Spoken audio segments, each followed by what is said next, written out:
No drugs in Surat city અભિયાન અંતર્ગત ગાંજો 14 kilo 60 ગ્રામ કિંમત રૂપિયા 1,46,000ના મુદ્દામાલ સાથે બે આરોપીઓને પકડી પાડતી Udhna police station surveillance team head constable Arvindbhai Ugabhai પરમારની મારફતે મળેલી બાતમીના આધારે ઉધના રેલવે સ્ટેશન પાસેથી બે આરોપીઓને 14 કિલો ગાંજા સાથે ઝડપી પાડ્યો અને તે બંને આરોપીઓને વિરુદ્ધ ગુનો દાખલ કરવામાં આવેલ છે।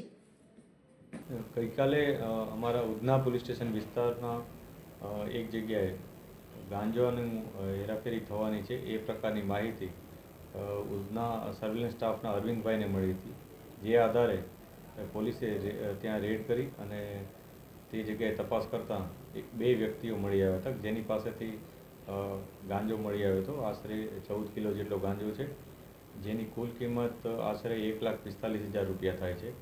એની સાથે બે મોબાઈલ પોલીસે જપ્ત કર્યા છે।